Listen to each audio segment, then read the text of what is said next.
Hi, everyone. There was some great discussion this week in all of the research voice threads. And one of the discussion themes was the theme of using graphic organizers for users, for our researchers, and really the benefit of those. And there was some discussion about whether or not those are most beneficial at a younger grade. Could they also be helpful for an older grade? And a lot of people felt like they could be helpful actually throughout a student's experience. And I wanted to share with you, in case you're not already aware, that New York State has come out with the Empire State Information Fluency Continuum. You can see right here that it's on Engage New York. This was developed in the New York City system and then adopted by New York State.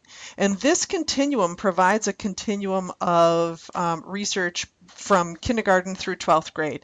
I want to take a quick spin through this document and then show you where some of those graphic organizers are.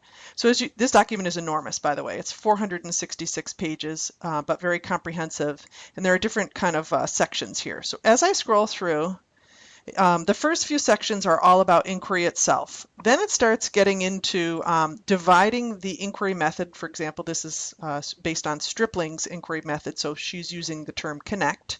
Here's what's going to happen at the K2 level, 3, 5, 6, 8, 9, 12, etc. So basically, if you and the other librarians in your district commit to the IFC, you can scaffold kids through information literacy experiences. So let's go down a little further.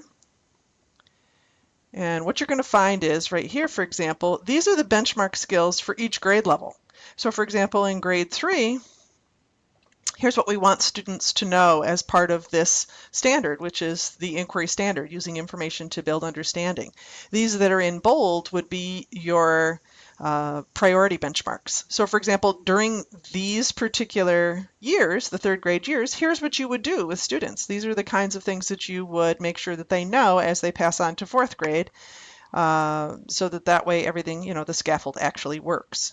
So that goes K-12, keep on following through here. And then when you pass by that, now we're starting to get into an entire series, probably 150 different graphic organizers which support the priority benchmarks.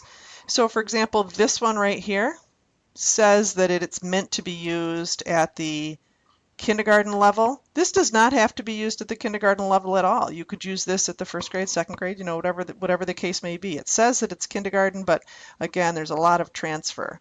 So one of the ones that we talked about, there was some discussion in Chrissy's presentation about identifying keywords and fostering that kind of identification development. So if we go to the fourth grade, let's take a look here. I know this is sideways. In the fourth grade, 4.1 right here, there is a graphic organizer that would be suitable for younger students. For a given question, what words might be suitable for searching? So you could use this in fourth grade, fifth grade, sixth grade. You could use it whenever you want.